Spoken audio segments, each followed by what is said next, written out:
Good morning and welcome back to our 9 online daily devotions. I'm Paula Toney and it's a joy to serve as your hospitality director here at Bible Center. I wish we could be having this conversation together in the lobby right now, enjoying coffee and donuts. Doesn't that seem like another lifetime ago? I must say, it's lonely here at the church without you. But until I see your smiling faces back here again, I'm grateful for this online opportunity to visit with you. This morning, I'm going to talk to you about hospitality. Shocking, isn't it?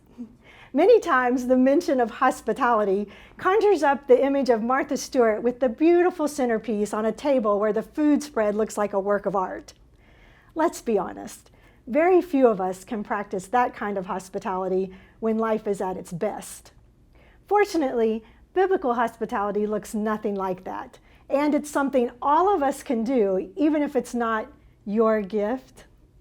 In our passage today, Jesus is going to show us how to practice hospitality even when circumstances are less than ideal. In fact, he models for us both the method and motivation for hospitality when times are hard. This morning, we're in Mark chapter 8, where Jesus feeds 4,000, not to be confused with an earlier miracle back in chapter 6, where Jesus fed 5,000 with 5 loaves and 2 fish, although the two stories are quite similar. I'd like to read verses 1 through 5 for you. During those days, another large crowd gathered. Since they had nothing to eat, Jesus called his disciples to him and said, "I have compassion for these people. They have already been with me 3 days and have nothing to eat.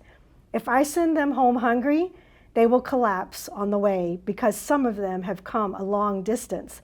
His disciples answered, "But where in this remote place will we find enough bread to feed them?" "How many loaves do you have?" Jesus asked. So this crowd has been following Jesus and listening to him teach for 3 days, and now they have nothing left to eat. It's time to go home. Jesus knows the people are hungry and exhausted. They do not have the physical strength for their journey. Furthermore, as the disciples so aptly point out, they are in a remote place.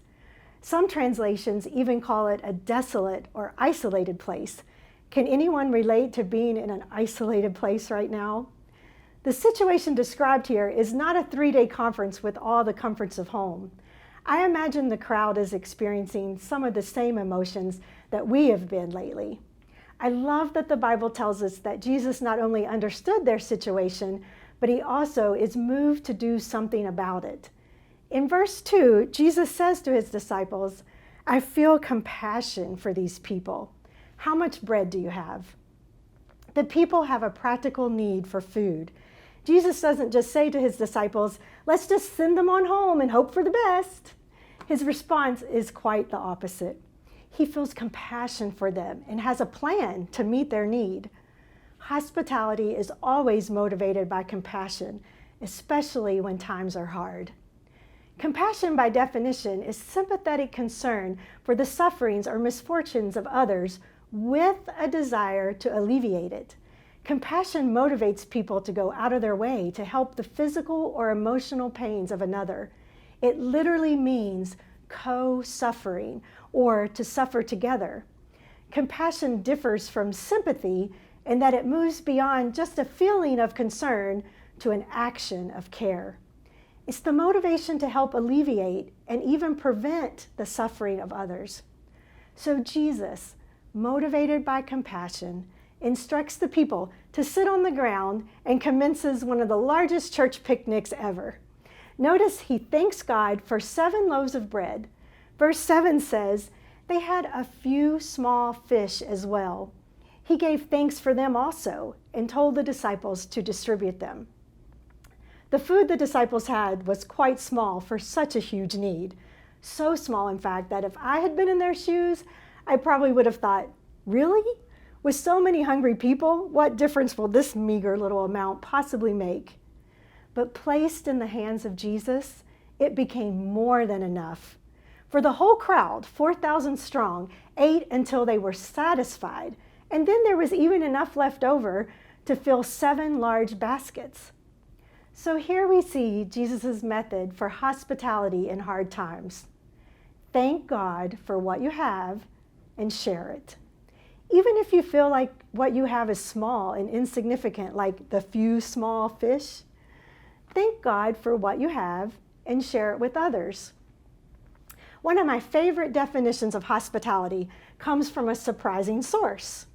Our very own Dwayne Osborne, men's basketball coach at UC.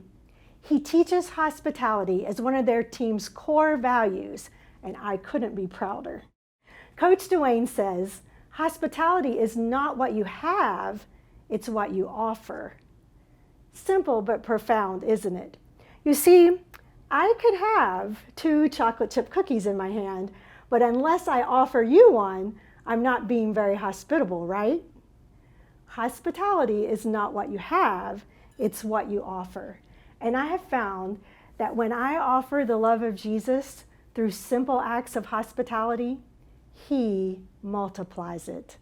There's no offering too small for God to use. It's true, the needs in our world are great right now, perhaps greater than we've ever known. I can't do miracles like Jesus, but I can follow His example. I'm thanking God for what He's given me and sharing it with others, even if it's just a cup of cold water. How about you? Can you, motivated by compassion, lighten someone's load during these heavy days? What do you have that you can simply thank God for and then share it? Can you share a smile and a word of encouragement with your cashier at the grocery store? Thank them for being there to serve you. Can you and your kids turn coloring sheets into thinking of you cards to mail to nursing home residents who can't have visitors from their loved ones right now? Can you prepare or pick up a meal for a single mom who's overwhelmed with trying to work and homeschool her kids? Can you take a few minutes out of your day to call your neighbor or someone who lives alone? There are so many ways you can step into someone's life right now and co-suffer with them. Remember, it's not what you have, how much or how little you have, it's what you offer. May our hearts overflow with compassion. Let's be generous as we practice hospitality in hard times. There's no better time to love God, love each other, and love your neighbors than right now.